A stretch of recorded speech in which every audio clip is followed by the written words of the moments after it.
Were You Ever a Child?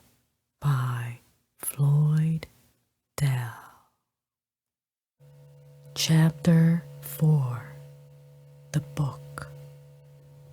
Of the ingredients of the educational catastrophe, the only one remaining to be discussed is the book.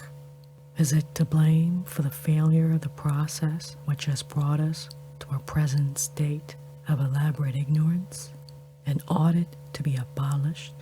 What have books got to do with education anyway? Not half as much as most people think. If education is learning to be a civilized human being, books have their place in it. But civilized life is composed of a number of things besides books. It contains machinery, art, political organization, handicraft, flowers and birds, and other things too numerous to mention, all of which are notoriously capable of being learned about in the great world outside without the use of books. If in the great world outside the school, then why not in the little world inside the school? Not that the use of books should be ever avoided anywhere for the sake of the avoidance. Books are convenience, or an inconvenience, as the case may be. Like other valuable human utilities, they are frequently a nuisance if obtruded in the place of better things. Every intelligent person has the same attitude toward books that he has toward his sweetheart's photograph. If she is out of reach, if the picture furnishes him his only way of seeing her, he values it profoundly. But if she is in the next room, he does not linger with the image.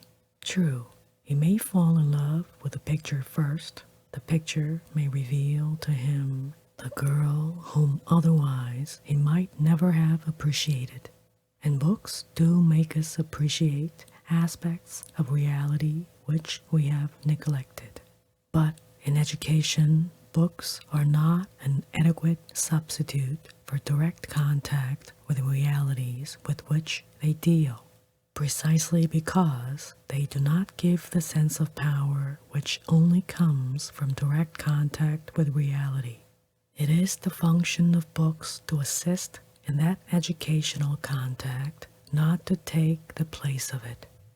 There is indeed a sense in which books are the most egregious fraud ever perpetrated upon a world hungry for the knowledge which is power.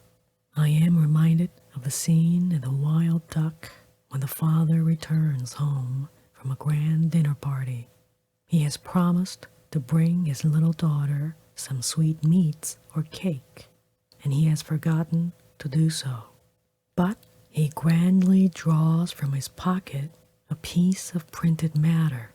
Here, my child, is the menu. You can sit down and read about the whole dinner. Poor little Hedvig knew that she wasn't getting anything to eat, but some of us don't realize that for years and years.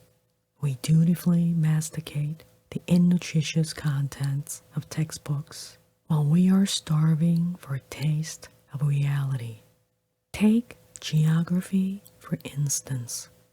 I know quite well that it was not the intention of the author of the textbook which I studied that I should conceive the state of Illinois as yellow and the neighboring state of Indiana as pale green, but I do to this day.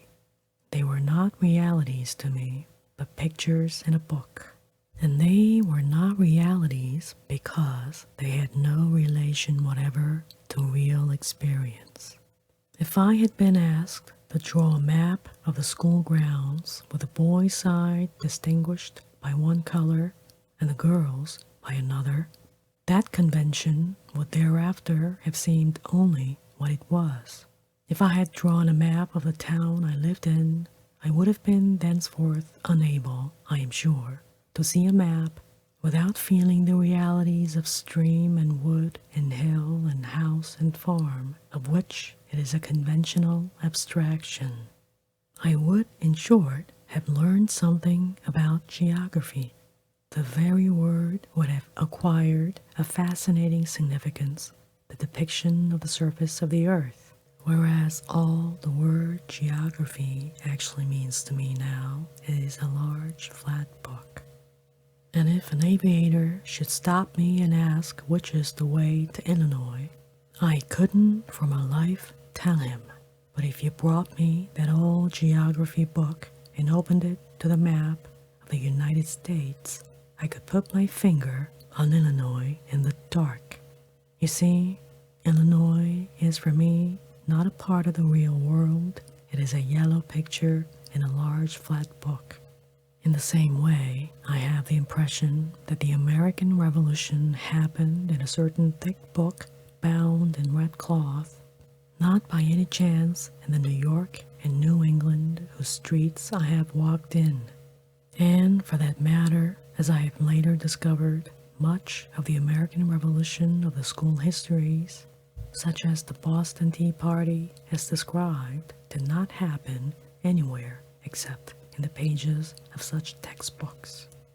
The only thing I know about the crossing of the Delaware, for example, is that it is a leading fact of American history. It occurred on the right-hand page, a little below and to the left of a picture.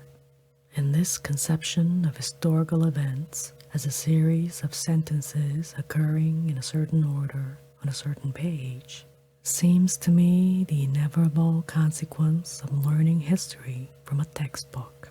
There are other objections to the use of textbooks. One is their frequent perversion or suppression of truth for moral, patriotic, or sentimental reasons. In this respect, they are like practically all books intended for children. They are generally potboilers written by men of no standing in the intellectual or even the scholastic world. But even when a textbook is written by a man of real learning, the absence of a critical audience of his equals seems often to deprive him of a stimulus necessary to good writing, and leave him free to indulge in long-repressed childishnesses of his own, which he will never dare exhibit to a mature public. And even when textbooks are neither grossly incompetent nor palpably dishonest, there is nevertheless almost invariably something cheap and trashy about their composition which repels the student who can choose his own books. Why should they be inflicted upon helpless children?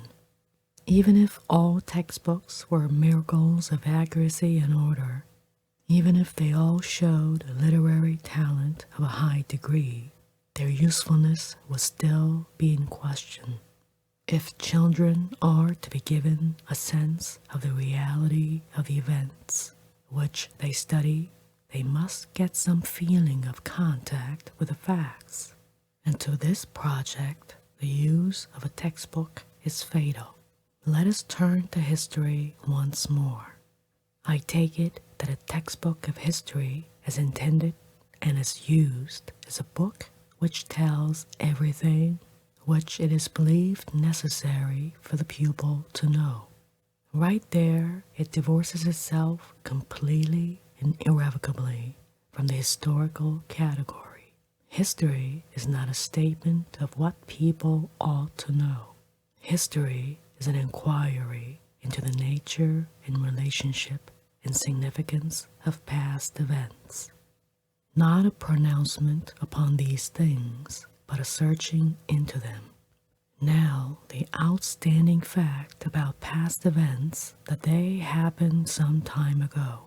The historian does not, to begin with, know what happened, let alone how and why it happened. He is dependent upon other people's reports. His chief task is often to determine the comparative accuracy of these various reports. And when we read the writings of a real historian, the sense of contact we have with the events under discussion comes from our feeling that we have listened to a crowd of contrary witnesses and, with their author's assistance, got at the truth behind their words. More than that, the historian himself is addressing you, not as if he thought you had never read anything on the subject before and never would again, but with implicit or explicit reference to the opinions of other historians. He is himself only one of a crowd of witnesses, from all of whose testimony he expects you to form your own opinion of those past events which none of you will ever meet face to face. Compare this with a school textbook. It was evidently written by omniscience itself, for it does not talk as if the facts were in the slightest doubt, as if there were any two opinions about them, as if it were necessary to inquire into the past to find out something about it. It does not condescend to offer an opinion in agreement or in controversy with the views of others. It does not confess any difficulty in arriving at a just conclusion. No, it says this happened and that happened. Perhaps it is all true as gospel, but facts so presented are abstractions devoid of the warmth and color of reality. Even the schools have learned how uninteresting dates are, but they do not realize that dates are uninteresting because, since nobody can possibly doubt them, it does no good whatever to believe in them. It is only those truths which need the assistance of our belief that engage our interest. It is only then that they concern us. We are interested in politics because it is the process of making up our minds about the future, and we are interested in history when we are interested because it is the process of making up our minds about the past. By eliminating the textbook or by using it simply as a convenient syllabus and chronological guide to an inquiry into the significance and relationship of the events of the past, with the aid of every good historical work available for reference, the study of history would become a matter of concern to the pupil, and the past, looked at from several angles and down a felt perspective of time, would become real. I am aware that this is done in the higher flights of the educational system, but why is it that the easy and profitable methods of learning are put off so long, and the hardest and most profitless forced upon children? Is it that easier learning means harder teaching? I am not sure of that. The only difficulty about such a method, as I have described, will be in the mere change from the old to the new. No, I think the real trouble lies in the superstition of the book. This may be seen in the teaching of mathematics. Before they come to school, children have usually learned to count and learned easily because they were counting real objects. The objective aspect of mathematics is almost immediately lost sight of in school. Even the blackboard affords no release from the book, for whoever saw a blackboard outside a schoolroom, mathematics comes to seem something horribly useless. The child simply does not believe that people ever go through these tortures when they grow up. Even the suggestive fables into which the examples are sometimes cast fail to convince him. If a carpenter, a salesman has, but he is neither a carpenter nor a salesman, he is a weary child, and he is not going to pretend to be a carpenter or a salesman unless he gets some fun out of it. The thing about a carpenter or salesman which appeals to the child's imagination is something other than mathematics.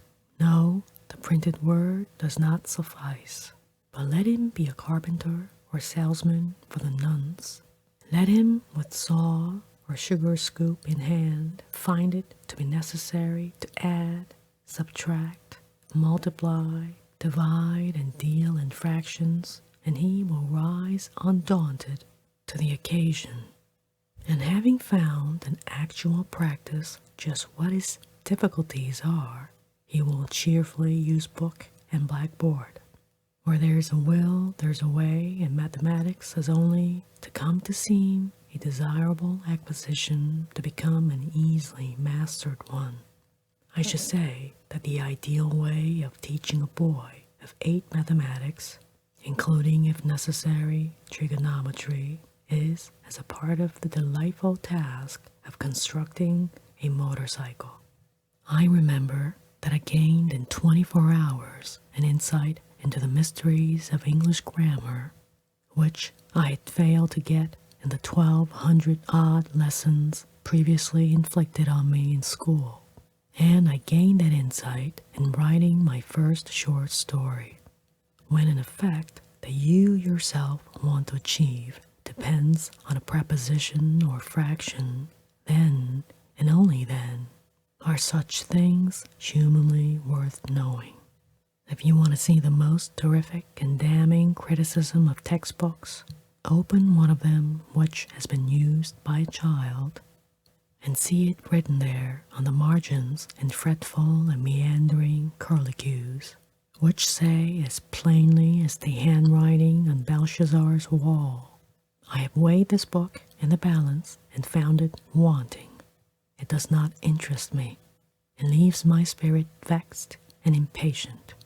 I have estimated that the scroll work in a single average school book, if unwound and placed end to end, would extend along the Lincoln Highway from Weehawken, New Jersey to Davenport, Iowa, while the total energy which goes into the making of these scrawls each day in the public schools of New York City alone would be sufficient to hoist the grand piano to the top of the Woolworth building. The grand total for the United States of the sole power that dribbles out into these ugly pencilings amounts to a huge Niagara of wasted energy. The book, as the center of our educational process, must be demoted. It is a good servant, but a bad master, and only as a servant can it be tolerated. As an adjunct to the gardens and workshops and laboratories and kitchens and studios and playgrounds of the school world.